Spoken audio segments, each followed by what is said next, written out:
ভোক্তার মজুরি বাড়লেও মূল্যস্ফীতির লাগাম টানা যাচ্ছে না। মজুরি বৃদ্ধির হার চেয়ে মূল্যস্ফীতির হার এখনো বেশি থাকায় মানুষের আয়ের তুলনায় খরচ বেড়েছে। এতে কমেছে সাধারণ মানুষের ক্রয় ক্ষমতা। বিস্তারিত ডেস্ক রিপোর্টে।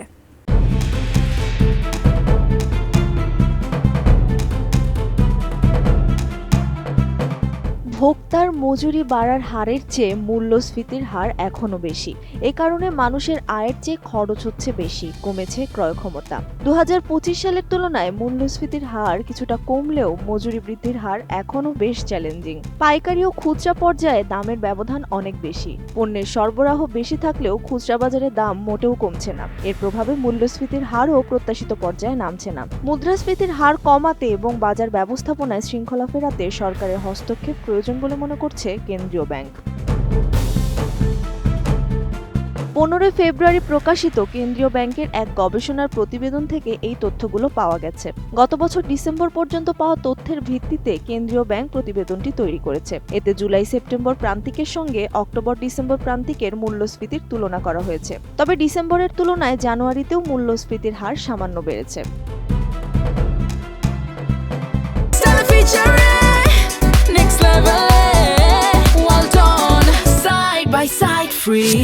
প্রতিবেদনের তথ্যে দেখা যায় গত ডিসেম্বরে মূল্যস্ফীতির হার ছিল ৮.৫%। একই সময় মজুরি বৃদ্ধির হার ছিল ৮.১%-এর নিচে, যা অপরিবর্তিত ছিল। এর আগে অক্টোবরে মূল্যস্ফীতি ছিল ৮.৬১% এবং মজুরি বৃদ্ধির হার ছিল ৮%। গত বছরের জুলাইয়ে মজুরি বৃদ্ধির হার ছিল ৮.১৯%। এরপর থেকে মজুরি বৃদ্ধির হার কমেছে। সেপ্টেম্বর থেকে মজুরি বৃদ্ধির হার ৮.১%-এর নিচে রয়েছে। এতে করে একদিকে মূল্যস্ফীতির হার নভেম্বর থেকে বাড়ছে, বিপরীত দিকে মজুরি বৃদ্ধির হার অপরিবর্তিত রয়েছে। এতে মানুষের পারিবারিক ক্রয় ক্ষমতা কমেছে, পাশাপাশি প্রকৃত মজুরি বৃদ্ধির হারে ধীরগতি দেখা দিয়েছে।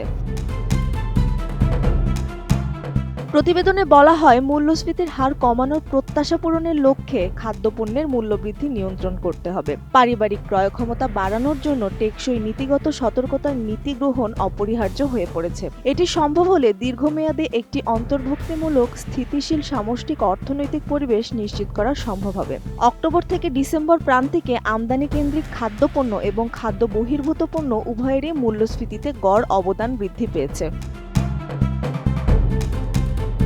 প্রতিবেদনটিতে আরও বলা হয়, মূল্যস্ফীতির হার কমাতে হলে বাজার ব্যবস্থাপনায় সরকারের হস্তক্ষেপ করতে হবে, কারণ পাইকারি ও খুচরা বাজারের মধ্যে পণ্যের মূল্যে বড় ব্যবধান লক্ষ্য করা যাচ্ছে। বিশেষ করে নিত্যপণ্যের ক্ষেত্রে এসব হচ্ছে। পণ্যের উৎপাদন, আমদানি ও সরবরাহ বৃদ্ধি থাকলেও দাম কমছে না, বরং কোনো কোনো ক্ষেত্রে বেড়ে যাচ্ছে। এতে মূল্যস্ফীতির হার কমিয়ে দারিদ্র্য নিরসনের লক্ষ্য বাধাগ্রস্ত হচ্ছে। এ লক্ষ্য অর্জন করতে ও টেকসই স্থিতিশীল অর্থনীতি নিশ্চিত করতে হলে মূল্যস্ফীতি কমাতে হবে। এর জন্য বাজার ব্যবস্থাপনা ঠিক করা জরুরি। ত্রিবেণী তনু, এটিএন নিউজ।